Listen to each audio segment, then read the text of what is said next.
Welcome to Progenesis Academy webinar. If you happen to miss any of our webinar, you can find them on our website progenesis.com/academy or our YouTube channel Progenesis Academy.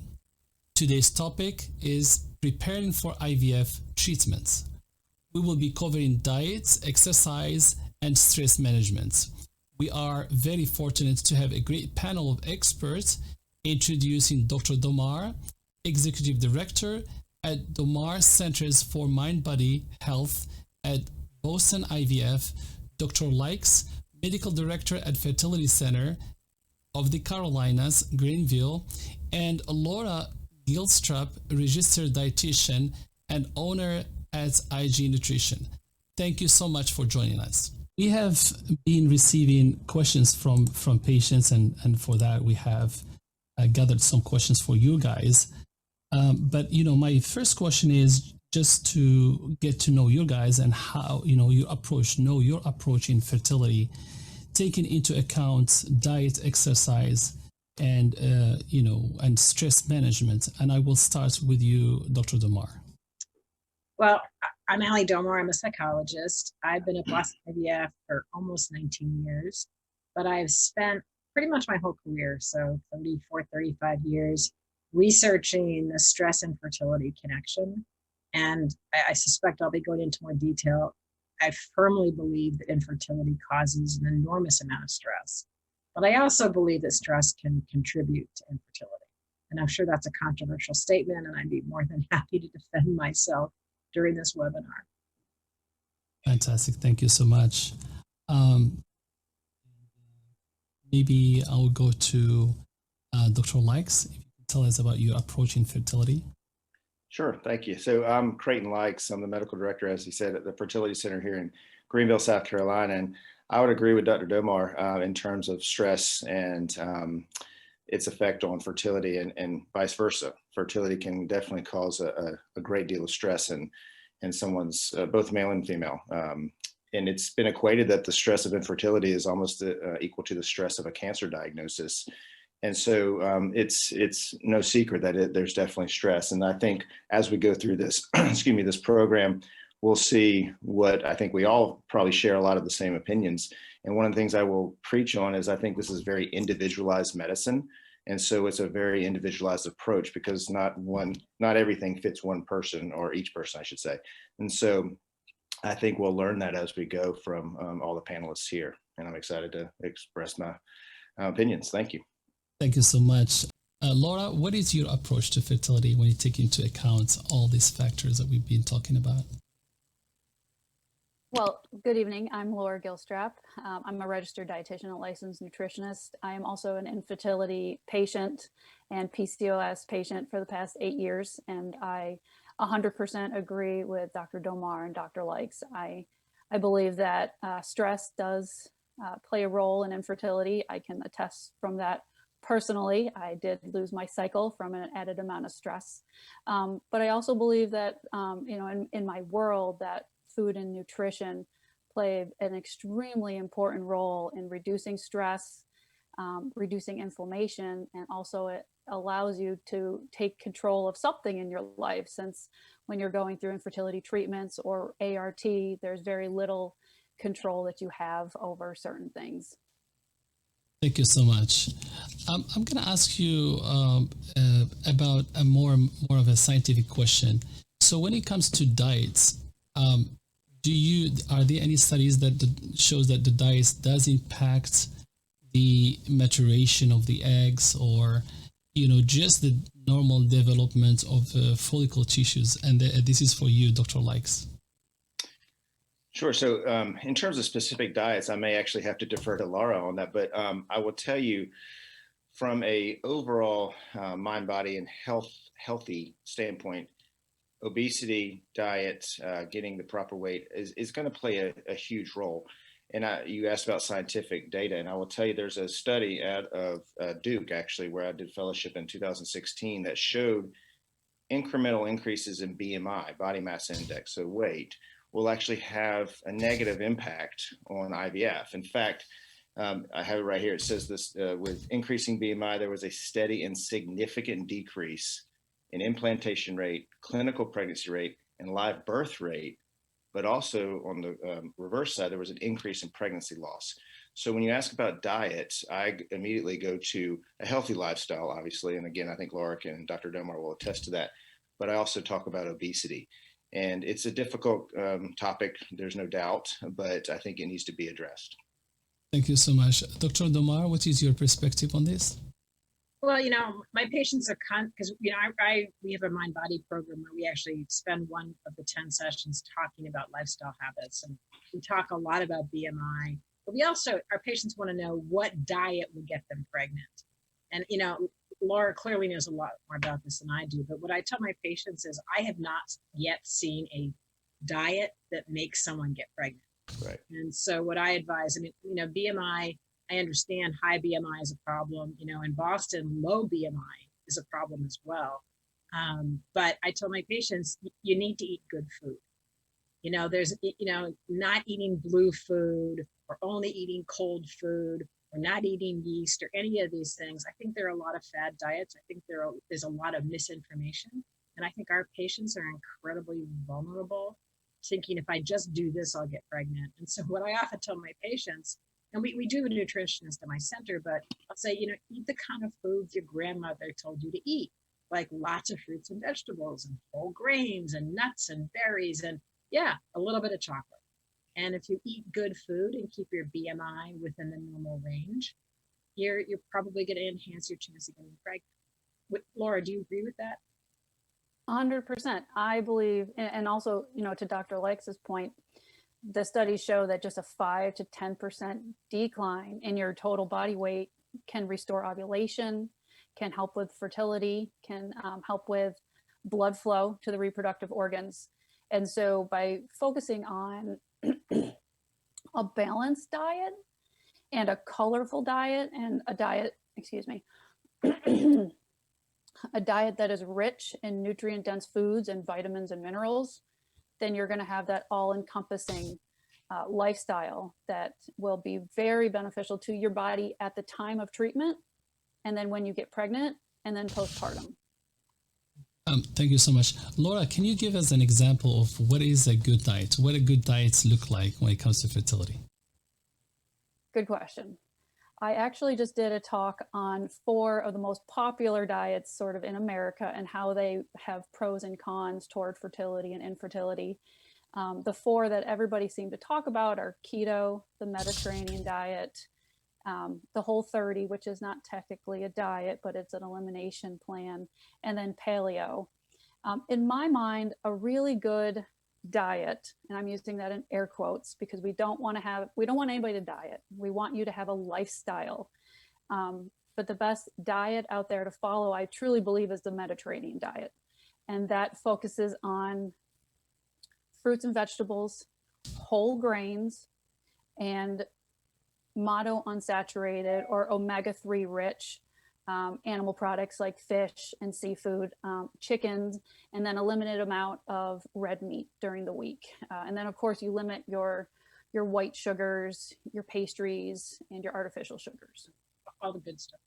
All the good stuff. It has a lot of anti-inflammatory properties in omega-3s, which are rich and great for blood supply and stress management, heart disease. It's been touted in the cardiac world as a very popular and well-known diet. Thank you so much. And I'd like to add real quickly, I would appreciate what Dr. Domar and Laura just said in terms of the diet, but also the healthy lifestyle. But also we have to think that something that's really popular these days is what our food comes in or what we're drinking out of. As you probably know, there are a lot of what we call endocrine disruptors. So the BPAs, the phthalates, the parabens, those sorts of things. In fact, there's actually devices now that can be shipped and you can test what your level is of these, because we think that has a direct relationship on fertility because it is an endocrine disruptor. So that may be coming later in the talk, but I'll put that out there because it has to do with diet and how we're consuming, what we're drinking out of, and so forth, that has these potential factors involved. Thank you so much. I'm going to extract one question from a patient. They're asking, does nutrition, exercise, and acupuncture help with egg quality? I'll start with you, Dr. Lex. Yeah, great. So I'm a big proponent of acupuncture. I'll tell you that. And I tell my patients often that anything in the medical literature, oftentimes it's like a sine wave, meaning some studies will come out and it's really popular and it's just the best thing. And then some other studies will come out and they'll be kind of less popular and then they'll come back again. Acupuncture, I think, has been studied. It's just, as you can imagine, a very difficult thing to do, like a randomized controlled trial on acupuncture and fertility. But there was actually a study out of Turkey, which is the only RCT, only randomized controlled trial I think I've seen. It was back in 2020 that compared embryo transfer, so IVF with an embryo transfer, and compared implantation rate, ongoing pregnancy rate, and live birth rate. And it was statistically significant in favor of the acupuncture group. It actually blew my mind in terms of the live birth rate. It was only order of 53% compared to 20 to 30%. Now, you have to take all these studies with a grain of salt. I completely understand that. But the other thing they showed in that study was anxiety, and that is involved with transfers was significantly decreased also. So if nothing else, this is how I tell patients, if nothing else, I think it's a stress relief, going back to the stress, and maybe anxiety relief from acupuncture. And I have a number of patients that do acupuncture and absolutely love it. Yeah, no, exactly. It's very hard, like you said, it's very hard to measure the actual impacts of acupuncture. I think people or the group that are using acupuncture, maybe they're using other healthy lifestyle beside that, and dissecting the factors is very difficult. But I do agree with you. At least, it will provide if it's not a benefit, it's not going to hurt fertility. Dr. Domar, what is your take on this question, which is, does nutrition, exercise, and acupuncture help with egg quality? Well, I'm going to leave the nutrition answer to Laura. And in terms of exercise, I think exercise has been somewhat controversial because there have been studies that have shown that, being a couch potato is better. And there have been studies that have shown that exercise is better. And so what we tell our patients is moderate exercise. You maybe don't do running or, super crazy exercise classes, but walking and swimming. And, it's the best stress reliever there is. In fact, the studies are also out of Duke, showing that exercise is as good a stress reliever in terms of depression and anxiety as medication. And so I literally keep a pair of sneakers in my office. And if I have a patient who's a couch potato, for therapy, we go for walks just to get her to realize that walking can actually feel good. In terms of acupuncture, I'm the executive director of the Domar Center for Mind Body Health at Boston IVF, and we have 5 acupuncturists. I think last year, we had something like 7,000 acupuncture visits. So we have acupuncture, 365 days a year. If they're doing embryo transfers, acupuncture is open. And so I've done a lot of research on acupuncture. I've done a randomized controlled trial, and I think I keep pretty current with what the research has shown. And I think, the first study came out, I think in 2002 or 2003 by a German researcher named Paulus. And in that study, the people who got 25 minutes of acupuncture before and after embryo transfer had a 42% pregnancy rate compared to a 26% pregnancy rate in the control group. And I think we're seeing more studies showing a positive impact of acupuncture. There are studies that show that acupuncture increases blood flow to the ovaries. There are studies that show that acupuncture increases blood flow to the uterus. And there are studies that show that acupuncture decreases the contractility of the uterus after embryo transfer. That said, if you're transferring an abnormal embryo, which means, an unbiopsied abnormal embryo, you can do acupuncture for 24 hours a day, and it's not going to mean you're going to get pregnant. And so I think we have to be careful. The original Paulus study only looked at women with good quality embryos. And so I think we have to be careful in recommending acupuncture, in terms of pregnancy, unless we know that somebody has a healthy, good-looking embryo or a biopsy normal embryo. However, I would also agree that pretty much every study so far that has looked at acupuncture has shown a really positive benefit on anxiety. And in our randomized controlled trial, almost all of the patients randomized to acupuncture, we said, if you have to do another embryo transfer, would you want acupuncture? And almost all of them said, oh yeah, we definitely want acupuncture. And most of the controls said, I want acupuncture for my next transfer. So patients, I don't know if you've ever tried acupuncture. I just had shoulder surgery, and I can tell you, I never in my life feel as relaxed as I do during and after an acupuncture session. It's absolutely blissful. Very good. So acupuncture, moderate exercise, and good nutrition. Do them all. Okay. Right. Trifecta. Yeah. Laura, what is your take on this? Well, obviously, I am a huge proponent of good nutrition. I truly believe, I mean, I watch my clients come in who are overweight or obese, who are eating poorly. I'm just going to use that as a generic term. And we clean everything up that they're doing. And over the course of 30, 60, 90 days, I see completely different women come back to me, and we talk, and their lifestyle is different. Their mood is different. They say their depression and anxiety has changed. So I believe that when you know what you're eating, and you're eating real food, like Dr. Domar said, like eat what your grandparents eat, and your gut becomes cleaner. 75% of your immune system, they say, lives in your gut. And if we can clean that up and make sure the good bacteria is flourishing and the bad bacteria is at bay, then you're going to have nutrients flowing in and out of the bloodstream properly. When it comes to acupuncture, while I don't have much clinical research on it, I know that from a personal standpoint, that I always do it prior to every transfer and after transfer. So from a IVF or ART standpoint, I truly do believe in it. From a inflammation and blood flow standpoint, and also a relaxation standpoint, I agree. I am in complete zen after it.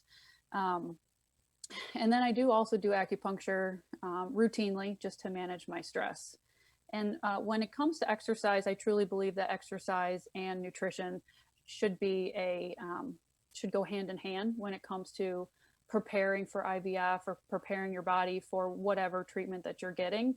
The increased blood flow, the strengthening of the muscles, the mental clarity that comes from exercising and sweating and just getting away from your device or going out in nature. And you don't have to be with a trainer pumping iron and lifting 150 pounds. If you just are out walking and breathing and being one with yourself, I think that there is a lot that goes into it from a healthy wellness standpoint. Thank you so much. And you mentioned Mediterranean type of diet would be the recommendation, and you pointed out the omega-3. What does omega-3 do? Why is it important to have that type of fatty acid on a scientific basis? Why is it important? So omega-3 fatty acids are our good, healthy fats. They're going to help increase your HDLs, which are your good cholesterols, and help lower your LDLs, which is your bad cholesterol. And what that essentially means is that we're going to keep your arteries clear. It's going to help with plaque buildup, and it's going to help with blood flow. And when it comes to IVF and ART, you want as much blood flow to those reproductive organs as you can possibly get. Thank you so much. Dr. Likes, when you make those recommendations about omega-3, I know that a lot of physicians do recommend omega-3. How do you see it from your perspective, and from, on the impact on reproductive tissues and stuff like that? Yeah, so I think what you're asking about is also supplements. Patients ask about supplements, not only omega-3s, but I would agree exactly with what Laura said in terms of the omega-3.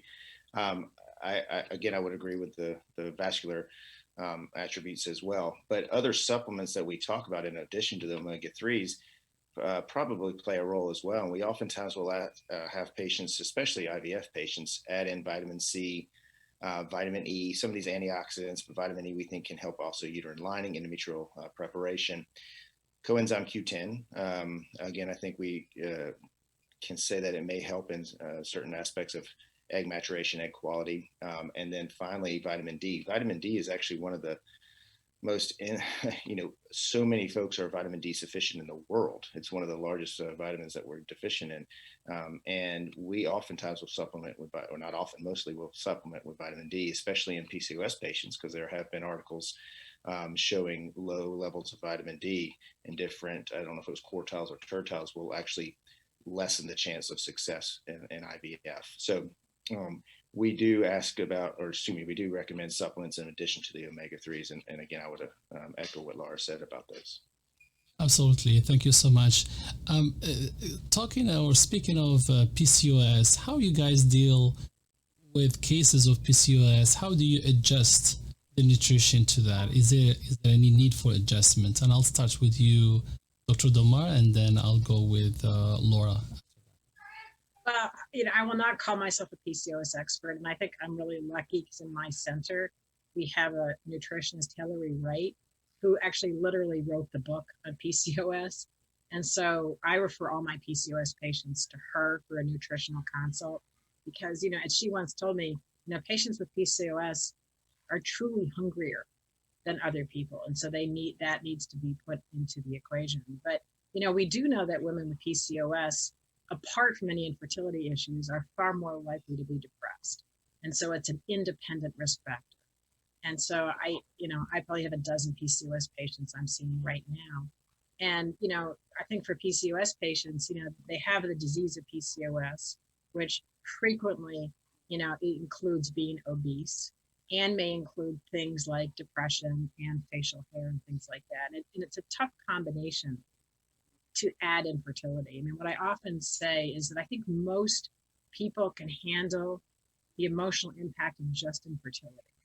But pretty much every patient I see, it's infertility plus one. Fantastic. Laura?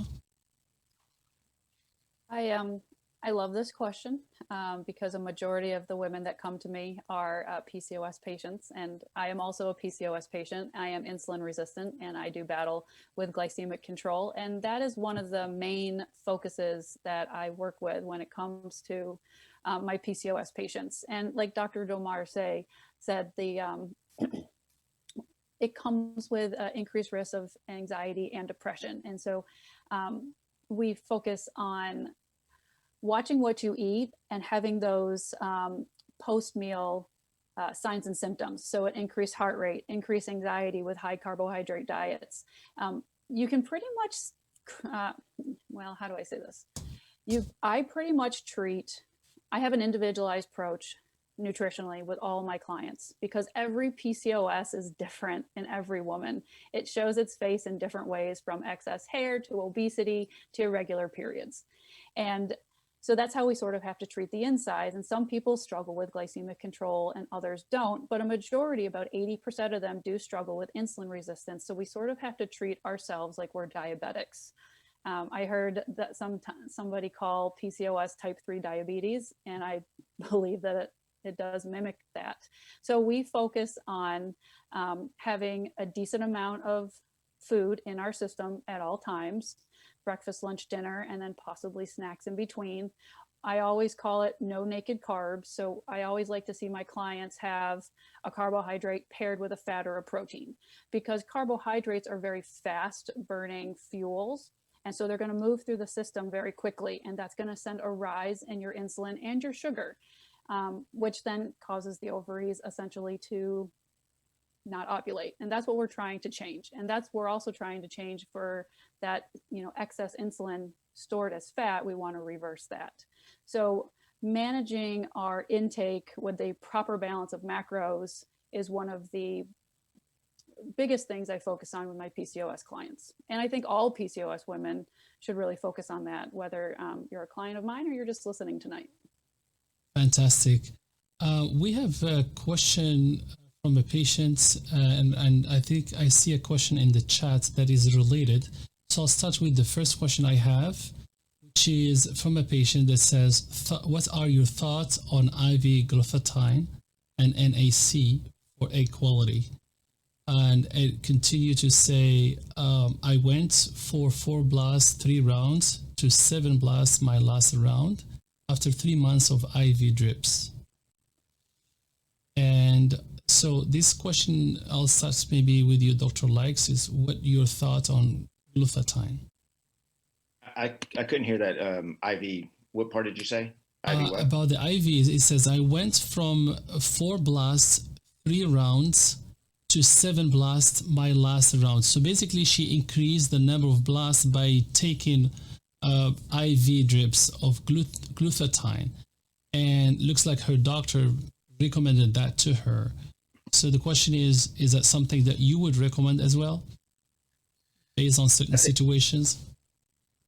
Again, I think, are you saying IV glutathione, or are you talking about IV intralipids? I couldn't understand. But actually, I think that's probably what the question, the question, the way is it reframed, it says, what are your thoughts on IV, glutathione, and NAC? NAC, so N-acetylcysteine.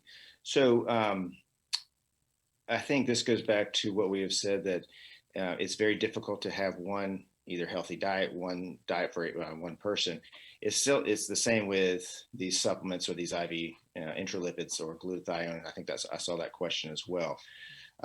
Certainly, I can't argue the fact that she went from 4 to 7 blasts. I will say that, within one couple or one individual, IVF cycles can be different, even if the protocol is the same. So I can't tell you that is exactly why that happened from those supplements or those medications she took. But I have patients who certainly do NAC, and it's again, I think it's a supplement, and it's nothing that's going to hurt the process. And I also have people that have done IV intralipids. IVIG is also out there in terms of from an immunologic standpoint. The scientific data on that, I think, are less than optimal, I'll put it that way. And I've seen both sides of it in terms of IV intralipids having a positive effect versus no effect, essentially, in terms of a negative outcome. So I would say if it worked for her, wonderful. This just proves the individualized medicine concept that I mentioned earlier. Do I do it for every patient? I'll be honest, I don't. But that doesn't mean it doesn't have a role. Yeah. Well, I'm going to pass the same questions to Dr. Domar and to you, Laura, but I'm going to add one more component, which is a second question that was asked on this webinar, which is, how do I raise, my doctor want me to raise glutathione, how do I raise it? By nutrition or supplements? So if you can answer the first question and add the how, that would be appreciated. And I'll start with you, Dr. Domar. Okay, so I'm not going to answer the second question because I'm a psychologist, and that's like completely out of my area of expertise. In terms of the first question, I feel like yes, I'm a psychologist, but I'm also an associate professor at Harvard Medical School. And so consider myself a nerd. And anytime a patient says, oh, I tried this and I got 3 more eggs this cycle, or I tried that, I'm a big believer in randomized controlled trials. And so that's the gold standard. And so until there are randomized controlled trials showing the benefits of any supplement or any IV drip or anything like that, I get very nervous, because patients, especially ones who may have low ovarian reserve or older than 40, may have gotten a discouraging prognosis from their physician. And so they sometimes, glom onto things that sound really good, and they spend a lot of money on things that sound really good. And, if you talk to someone or you look at a website and things sound too good to be true, I'd be really careful. I don't know of any entity, and Dr. Light could correct me, I've never heard of any entity that can take an abnormal egg and turn it into a normal egg. And so I think and again, Dr. Light, feel free to disagree with me, but I'd be careful. We work with a specific nutritional supplement company, and I think they have, 100 and something products. And I was the one that sort of looked at all the data, and I think I found randomized controlled trials on maybe 6 different supplements, or 8, I don't remember how many. And those are the ones that we do recommend to our patients, because they pass the gold standard, that women who are randomized to receive that supplement, or men who are randomized to receive that supplement, did have increased fertility, increased pregnancy rates, etc. But be careful about spending your money on things which may not actually be real.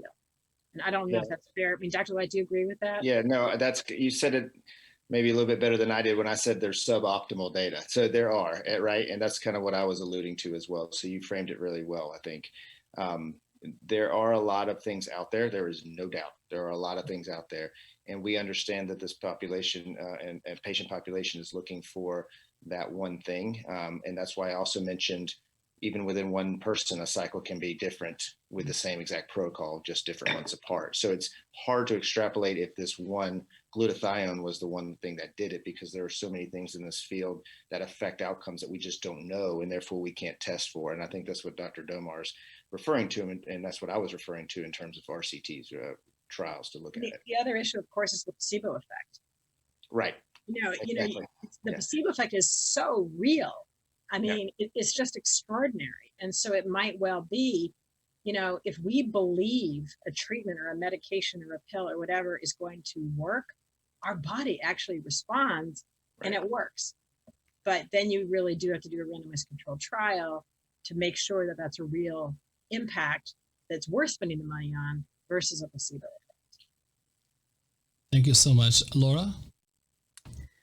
Well, I've never heard of IV glutathione, so that is news to me, and I will research it. But glutathione in itself is an antioxidant. The best way to get extra glutathione is in anything that is green. So broccoli, green beans, Brussels sprouts. If you want to increase your glutathione, that's how you do it. And glutathione is also an actual natural liver cleanser. So I think as she is taking these IV glutathiones or any glutathione supplements, it's actually just cleaning out your liver and probably making the blood flow a little bit smoother, or maybe adjusting some cholesterol levels, or maybe nothing at all, again, with the placebo. But that's how you're going to get extra glutathione and antioxidants, is all through your greens. Very good. We have a question on the chat. It was directed to you, Laura, but I think it's open to everyone, of course. It says, what is your take on microbiome for vaginal and uterine studies? And then what kind of food would you suggest to make the environment better? Okay. Well, great question. Very popular. My take on the microbiome or your gut integrity, I believe it is so extremely important. If your gut is not strong or well sealed, you're going to have toxins flowing from what is supposed to be going through your gut and excreted flowing into your bloodstream, and that in itself is not healthy. How to keep your gut healthy? There's a lot of things. Limit your antibiotics, increase your water intake. Fermented foods are also a big and popular topic for me when it comes to talking about gut integrity. So having, if you're not pregnant yet, possibly trying some kombucha, maybe brewing it at home, increasing your yogurt intake, making your own yogurt, because a lot of the manufactured yogurts have the pre and probiotics sort of cooked out. You can do kimchi, you can do sauerkraut. So anything that is fermented, maybe possibly doing it once a day. I am also a huge proponent of apple cider vinegar. I believe, Dr. Domar, I got a smile out of you. I love that. I believe that doing a capful or a tablespoon or teaspoon in your water every single day, so that is what I'm drinking as we speak, in warm water. I'm drinking LaCroix. as a tea, just to keep the gut nice and warm and flowing properly. I think that apple cider vinegar is extremely important in one's diet. It has shown to help lower cholesterol levels. It helps with hemorrhoids and bacterial and yeast infection and SIBO, and keeping the gut intact. Okay. Add it to the shopping list. And it's what? Add it to the shopping list. Add it to the shopping. And it's cheap. There you go. Very good. We have another question on the chat. I think that's the first question from Nina. She said that she is taking COD liver oil and beef liver capsule after FET. What's your opinion on that? And then she said, I took it 2 weeks prior to FET and it has significantly increased my vitamin D level. I can take anyone who wanted to answer this question. Not me.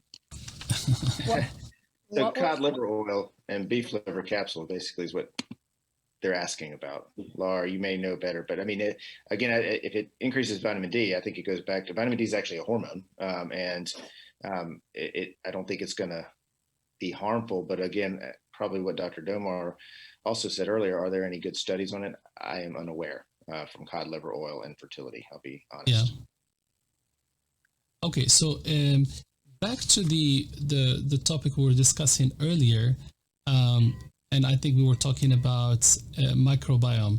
There is a tendency now of certain laboratory coming up with a microbiome test assessing microbiome population in the gut.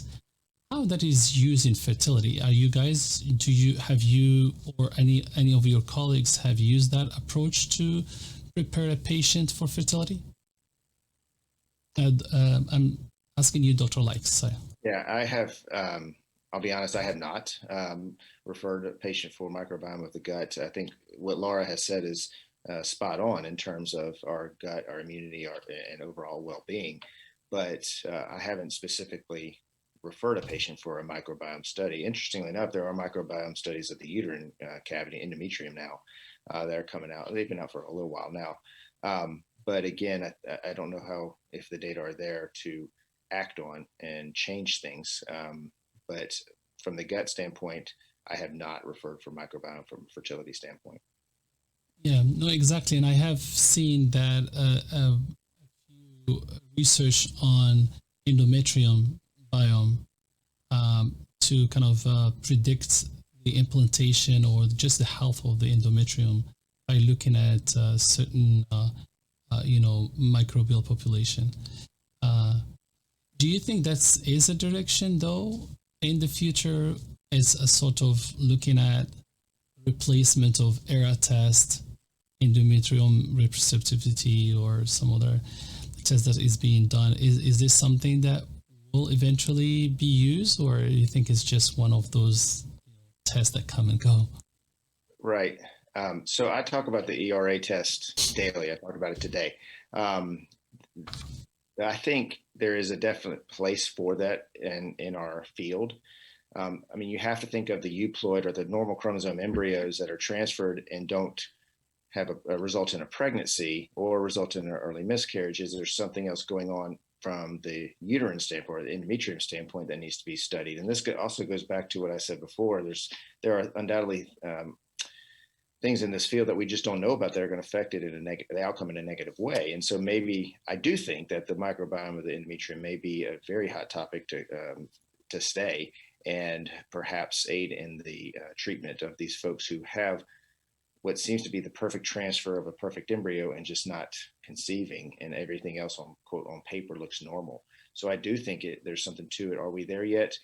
No, but we're getting close because our pregnancy rates with euploid or normal embryos are getting close to 65-70% in most clinics. So I think that's probably an avenue to continue to explore for sure.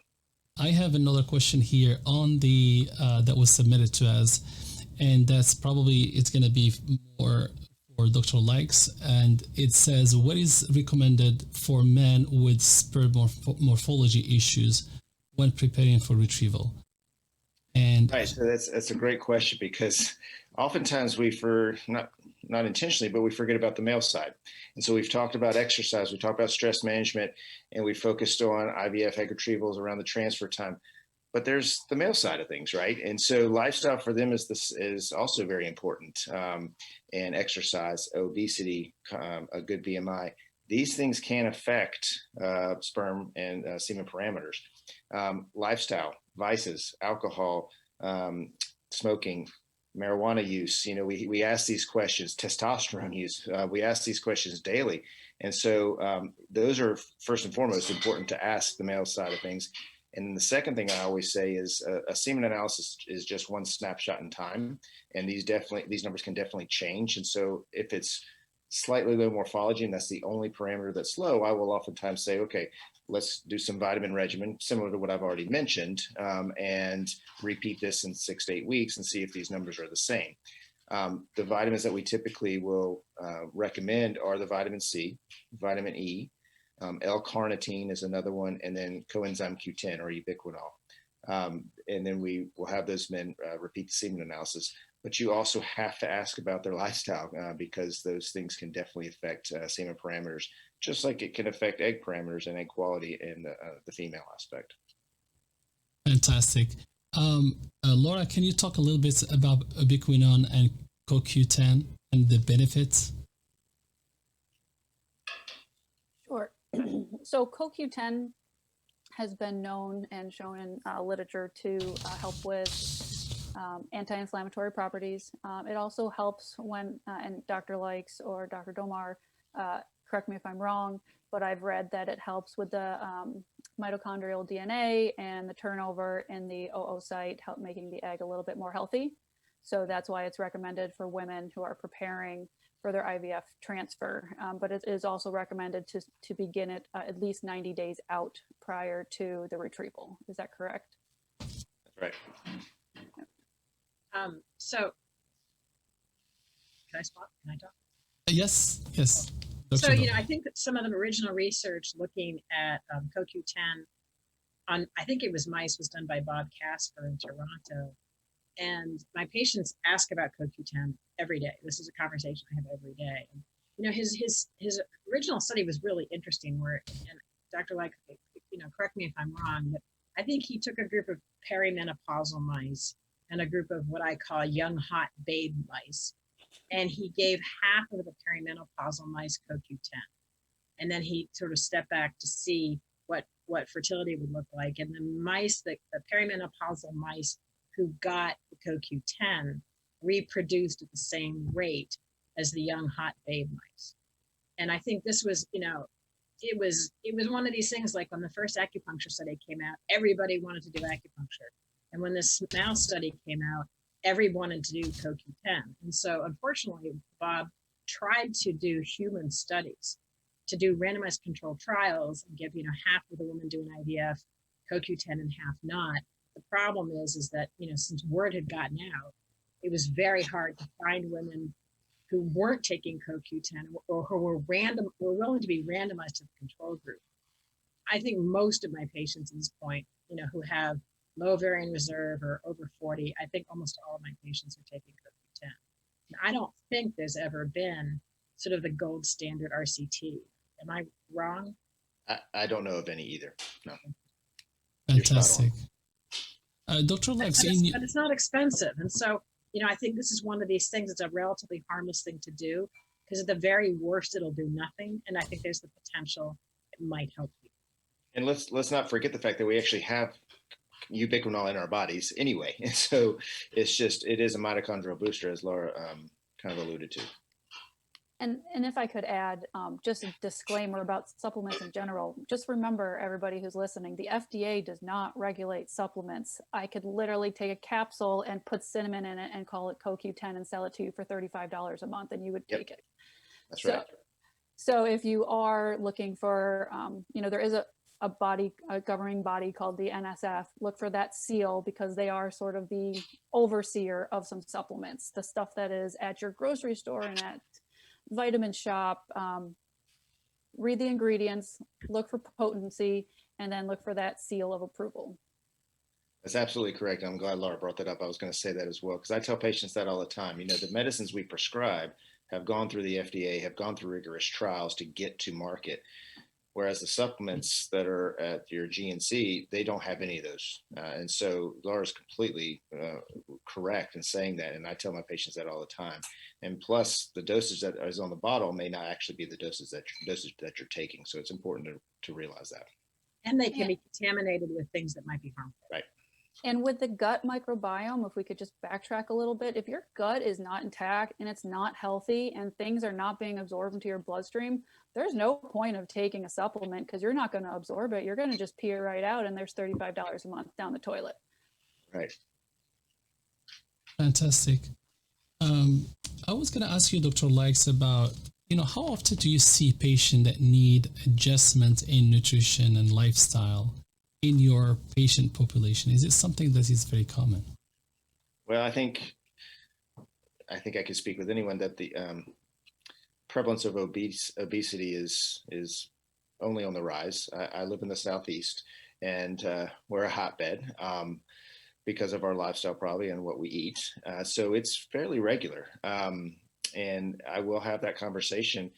And I usually use the percentages that Laura said in terms of the 5 to 10% body weight. If you can lose that, you may see resumption of your menses, ovulation, and then potential for conception.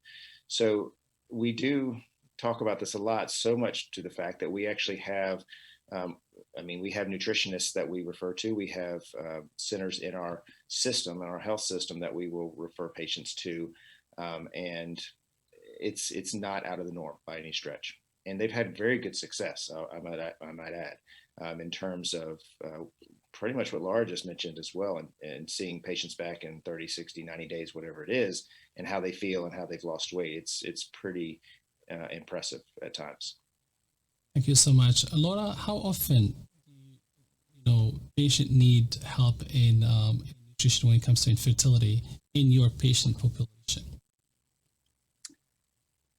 The people that come to me, about 95% of them are looking to reduce their BMI, lose weight, restore their menstrual cycle, or just feel a little bit healthy. Weight is one of the number one factors that I work with. I do work with some clinics who will not treat patients who have a BMI over 40.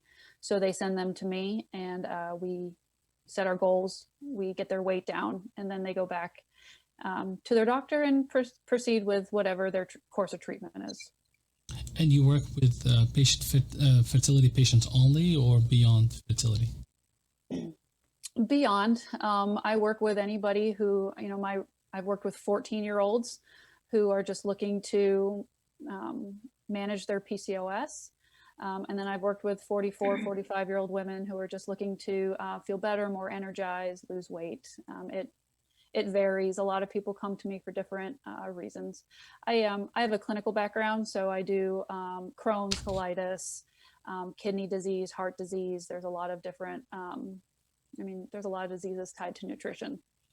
Very good. Dr. Domar? I think I talk about lifestyle every day.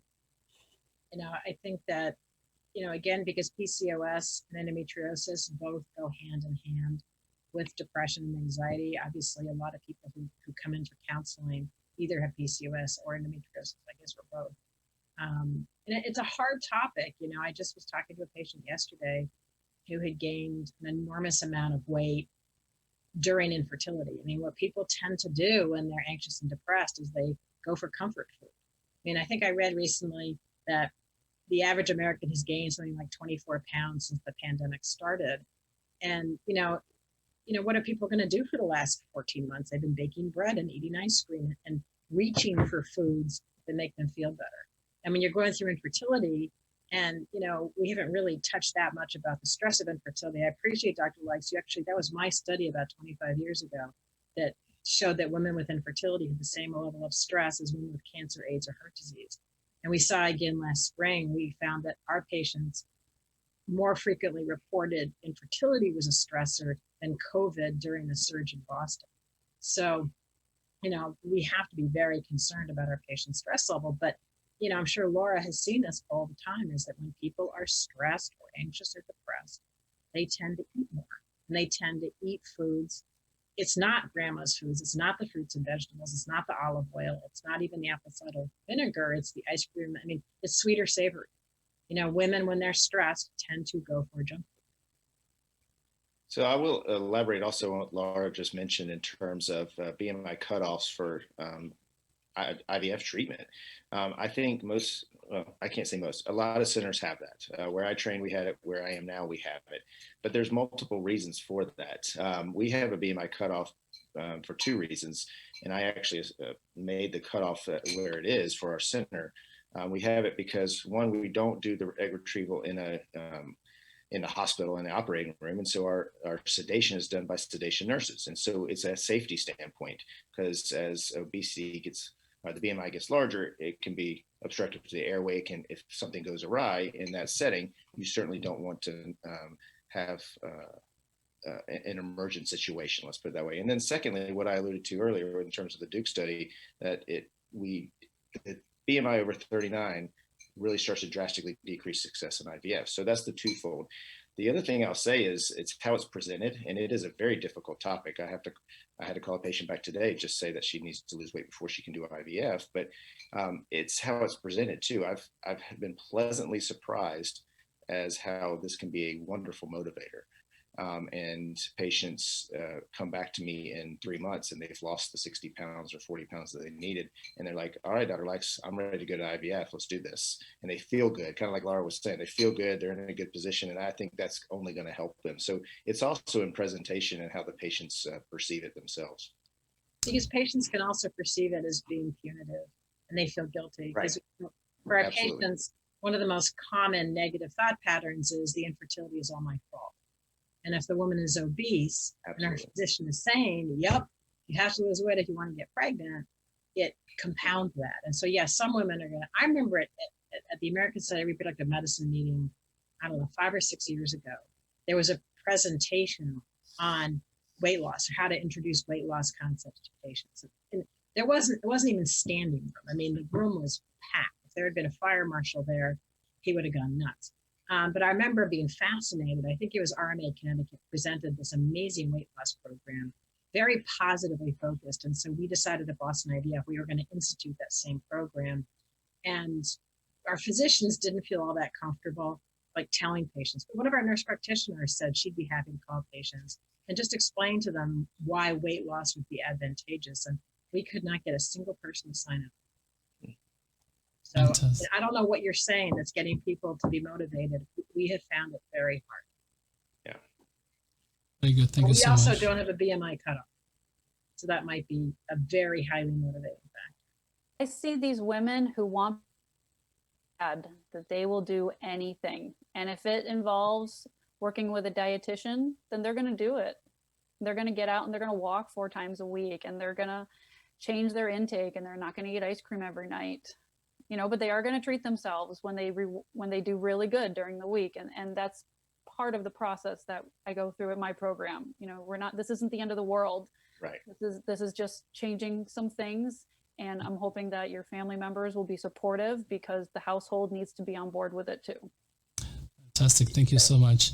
I have a question for you, Dr. Like, and this is going to be in connection to a question that was asked here. So the question was, is there any diet or eating or drinking style that need to be followed during retrieval and transfer, embryo retrieval and transfer? And I think we're going to go with that question, and then maybe after that, we're going to be proceeding with the closing of the webinar. So if I'm understanding, you asked if there's any specific diet or things that they need to drink in preparation for a retrieval or a transfer. Is that what it was? Correct. Good. I don't think there's any specific, Laura may have something else on this, but I don't think there's any specific I was thing. thinking about pineapple. Right. I'm getting there. And McDonald's French fries. I don't think there's anything specific for the retrieval or the transfer. It's actually more in leading up to getting to that point, as we've discussed over the past hour, I think, in terms of moderation of lifestyle, healthy eating, and everything we've already said. But specifically for those days, I really don't think, because honestly, you can't eat or drink anything before the retrieval anyway, because of sedation. But Laura jokes about the pineapple, and I'm not kidding with McDonald's French fries in terms of the embryo transfer. I'm not going to be a big proponent of that, although I love McDonald's French fries. But I don't think there's anything one specific. I think it's a matter of everything that leads up to it to prepare for that time, quite honestly. Yeah, exactly. But I'm also a believer in incentivizing yourself if you have to go through something somewhat unpleasant. And so, I'm not going to tell you that McDonald's French fries are going to increase your chances of getting pregnant. But going through an egg retrieval is not on people's top 10 list of things they want to do. And so I think you can incentivize yourself. But if you undergo an egg retrieval, maybe it's okay just that once. We teach our patients an 80-20 plan of nutrition, that if 80% of what they eat is what grandma would tell them to eat, then they can have an occasional indulgence.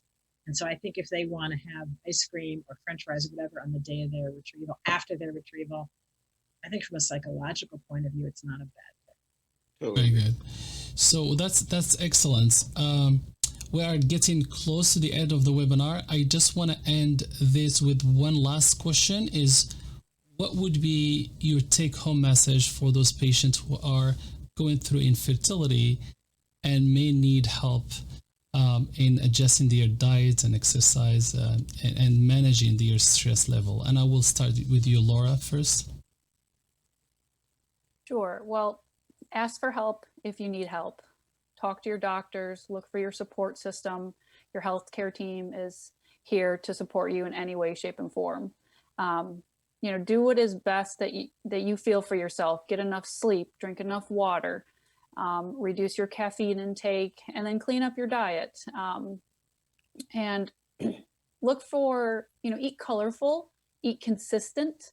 And if you're looking for support, the My Plate method or the Mediterranean diet are great things to follow. And meditate and do some yoga and just take some time to yourself. This process, I know firsthand, is stressful and isolating, and you're certainly not alone. So join some support groups or talk to somebody if you need to. Thank you so much. Dr. Domar? So, speaking, I think from the psychological point of view, one of the things I think is most important if you're going through infertility is, I just said this to a patient yesterday, feeling depressed is normal. Feeling anxious is normal. Feeling irritable is normal. And I think the one thing people never talk about is jealousy, like how you feel when someone else gets pregnant. And it can be your best friend. It can be your sister. It can be your favorite cousin. If you feel jealous, envious, cry, if and when that person gets pregnant, it doesn't mean you're a bad person. It's an entirely normal reaction to somebody else getting pregnant. And so I think I try really hard to normalize that these negative feelings do accompany infertility. Excuse me, that's all my liquid.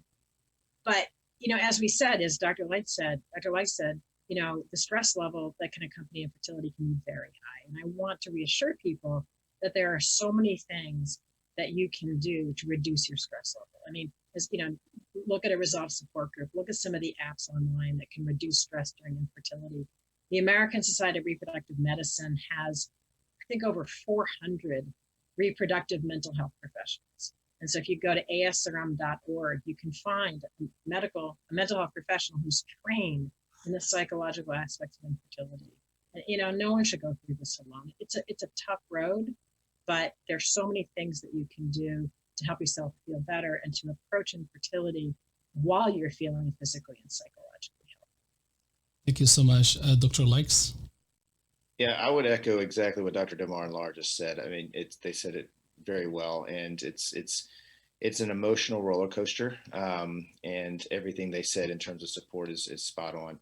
I would also like to end with what I kind of said at the very beginning. One of the aspects I like about this field is that it's very individualized medicine. So IVF treatment and protocol is oftentimes very individualized, and therefore I think the patient's preparation should also be individualized because of that fact. And so finding support from the clinic that they're seeing, from their physicians and nurse practitioners and nurses that they're seeing is huge. And then possibly finding support, as the Dr. Domar and Laura said, from Resolve, which is the resolve.org, one of the fertility support groups. And then also anybody else that you may know who has gone through the fertility treatments is a huge support system. So definitely look to that, look to the clinic, and look to the ASRM folks as well, like Dr. Domar said, but just get that support that's needed, because it's a trying time. And we know that, and we want to try our best to take the best care of you. Thank you so much. Well, we're coming to the end of the webinar. I would like to give you guys a minute to introduce your practice and tell us what you do for patients. And I'll start with you, Dr. Domar first. So, I'm the director of integrative care at Boston IVF. And, I think Boston IVF is one of the few centers in the country that still has on-site integrative care. And so we have psychologists, we have social workers, we have nutritionists, we have acupuncturists, and, we have programs where if someone, is in the PACU and is uncomfortable, a psychologist will come in and see them. We have a program that if someone has a prenatal ultrasound and gets a bad result, they're guaranteed to talk to a mental health professional within the hour. And so I think we're working really hard to address our patients' needs in the moment. And I'm working hard, I help create this app, Ferticom, where people can do stress management and relaxation on their phones. And I think you have to look for resources. And I think Dr. Lights just said that, other people who have been through infertility or who are going through infertility can also be a really great source of support, because if you talk to someone and they say, oh yeah, I felt the same way, it makes you realize that you're normal and healthy and that you're not crazy. Fantastic. Laura? Sure. So it is just me in my practice, Yes. and I work, I'm killing it over here. No, I'm kidding. I work mainly with women, and a majority of them are PCOS women, but I have a lot of clients who come to me for endometriosis, for weight loss, of course, in general. And we take an individualized approach. We take our consult, which is about an hour, we do an in-depth dive, and then create a tailored plan to you. I work using an app that I have, and we monitor your food intake. We do meal planning. I have a recipe database that we use, and then we talk weekly, and I monitor the intake. And then in our follow-up, we'll go over what's working and what's not working. Lots of handouts, but I do truly believe that organization when it comes to nutritional intake is half the battle. And if you have a plan going into each week, then you are not going to make a bad decision or a sporadic decision, because you are allowed to have, ice cream, and you can have, if you want to have an ice cream Snickers bar, you can, just everything in moderation. And so that's my approach. But I will, I piggyback off of the physicians, because I am getting referrals from the physicians. So I work in conjunction with them in achieving the goals that they have also prescribed. Thank you so much. Thank you. Dr. Likes? So as I said in the beginning, I'm the medical director here at the Fertility Center of the Carolinas in Greenville, South Carolina. We're actually owned by a large health system, and that can have some benefits. I think, as Dr. Domar says, she has everything, it sounds like, which is awesome, in one place in terms of the psychologists, the nutritionists. We take that multidisciplinary approach as well. It's just not directly in our office, but we have the means to get our patients to those folks that we think they may benefit from. Again, this is it's a group effort. We not only with my partners do we discuss protocols and treatments and surgical techniques, but we go outside of our practice and ask others for their input to best care for the patient. So I think that's the biggest thing in this field in terms of multidisciplinary treatment and having the patient's best interest in mind. And that's what we're here for. So for best outcomes. Thank you so much. Well, we are coming to the end of the webinar. I would like to thank each one of you for helping us navigate through this important topic. Our next webinar is going to be on May 26th, and we will be talking about cup inspection. This is specifically designed for IVF laboratory. If you are interested, please join us. Thank you so much, and I will see you soon. Thank you. Thank you. Thank you.